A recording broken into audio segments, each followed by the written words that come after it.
Hello guys, welcome to quick review. Social మీడియాలో controversy trending అవుతుంది. Game changer flop తర్వాత producer అయిన దిల్ రాజు శిరీష్ కి రామ్ చరణ్ వచ్చి కలవలేదు, కనీసం కాల్ కూడా చేయలేదు అని. అసలు ఈ కాంట్రవర్సీ ఎలా మొదలైందో చూద్దాం పదండి. గేమ్ చేంజర్ మూవీ రిలీజ్ అయ్యి 6 నెలలు అవుతున్నా ఆ మూవీకి సంబంధించిన ఏదో కాంట్రవర్సీ న్యూస్ లో తిరుగుతూనే ఉంది. ఫస్ట్ కాంట్రవర్సీ, కలెక్షన్ తక్కువ ఉన్నా ఎక్కువ పోస్టర్ వేశారు.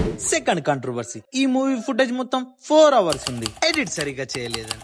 ఇవన్నీ వదిలేస్తే రీసెంట్ గా స్టార్ట్ అయిన కాంట్రవర్సీ ఇదే. తమ్ముడు మూవీ ప్రమోషన్స్ లో భాగంగా ఓ ఇంటర్వ్యూలో శిరీష్ గారు ఇలా అన్నారు: గేమ్ చేంజర్ మూవీ రిలీజ్ అయి ఫ్లాప్ అయిన తర్వాత ఒక్కరు కూడా కనీసం కాల్ చేసి మాట్లాడలేదని. శంకర్ గారు, రామ్ చరణ్ గారు కనీసం కాల్ చేసి కూడా మాట్లాడలేదని. అసలు ఆ విషయానికి వస్తే ఎవరిది తప్పు, ఎవరిది రైట్? ఈ కాంట్రవర్సీ పైన మెగా ఫ్యాన్స్ ఎలా రియాక్ట్ అవుతున్నారో తెలుసుకుందాం. మూవీ ఫ్లాప్ అయిన తర్వాత 100% ప్రొడ్యూసర్ కష్టాల్లో ఉంటారు. అతనికి కనీసం కాల్ చేసి అయినా మాట్లాడలేదు. అది 100% ఒప్పుకోవాల్సిన విషయమే. కానీ ఈ పాయింట్ మాట్లాడుకునే ముందు మనం ఇంకొన్ని పాయింట్స్ మాట్లాడుకుందాం. గేమ్ చేంజర్ మూవీ విషయంలో RRR లాంటి హిట్ కొట్టిన తర్వాత తన ప్రైమ్ టైం ని దిల్ రాజుకి ఇచ్చారు. కానీ డైరెక్టర్ శంకర్ గారి కాంట్రవర్సీ వల్ల ఈ మూవీ డిలే అవ్వడం జరిగింది. యాక్చువల్లీ ఈ మూవీ 2023లో రిలీజ్ అవ్వాల్సింది, 23 సంక్రాంతికి రిలీజ్ కావాల్సింది. కానీ డైరెక్టర్ వల్ల ఈ మూవీ ఆగిపోయి 2025లో రిలీజ్ అయింది. ఈ గ్యాప్ లో వేరే మూవీ చేస్తే ప్రొడ్యూసర్ లాస్ అవుతాడని ఒకే ఒక ఆలోచనతో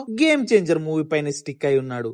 అప్పుడేమైనా శిరీష్ గారు వెళ్లి వేరే మూవీ చేసుకోండి అని సలహా ఇచ్చారా అని చరణ్ ఫ్యాన్స్ అడుగుతున్నారు. మూవీ రిలీజ్ అయిపోయిన తర్వాత రామ్ చరణ్ స్టార్డమ్ కి డ్యామేజ్ జరిగేలా కలెక్షన్స్ తక్కువ వచ్చిన 180 crores కలెక్షన్స్ పోస్టర్ వేసి రామ్ చరణ్ స్టార్డమ్ ని డ్యామేజ్ చేశారే. కనీసం అప్పుడైనా బయటికి వచ్చి మేం చేసింది తప్పు, ఇందులో రామ్ చరణ్ హస్తం ఏం లేదని శిరీష్ గారు వచ్చి ఏమైనా మాట్లాడారా అని చరణ్ ఫ్యాన్స్ అడుగుతున్నారు. కథ రామ్ చరణ్ దగ్గరికి తీసుకెళ్లింది దిల్ రాజు గారు. డైరెక్టర్ మీద నమ్మకం తోటి లెక్క లేకుండా డబ్బులు ఖర్చు చేసింది దిల్ రాజు గారు అండ్ శిరీష్ గారు. చివరకు కనీసం కాల్ కూడా చేయలేదని ఏడ్చేది మాత్రం రామ్ చరణ్ గారి మీద. ఎందుకు ఇలా అని చరణ్ ఫ్యాన్స్ క్వశ్చన్ చేస్తున్నారు. ఏదేమైనా ఈ విషయంలో రామ్ చరణ్ ఎంత తప్పుందో అంతకంటే 100 రెట్లు ఎక్కువ తప్పు దిల్ రాజు గారు అండ్ శిరీష్ గారిది ఉంది అనేది నా పర్సనల్ ఒపీనియన్ భయ్య. నాకెవరి మీద పర్సనల్ గ్రడ్జ్ లేదు భయ్య. కాకపోతే RR లాంటి హిట్ కొట్టిన తర్వాత ప్రైమ్ టైమ్ లో మీకు ఆ మూవీ ఇస్తే హిట్ ఇవ్వకపోయినా పర్వాలేదు, ఫ్లాప్ ఇచ్చారు, కనీసం అతని పైన ఈ నెగిటివ్ పబ్లిసిటీ అన్నా చేయకపోతే బాగుండనిపించింది భయ్య. వదిలేయండి ఫ్రెండ్స్.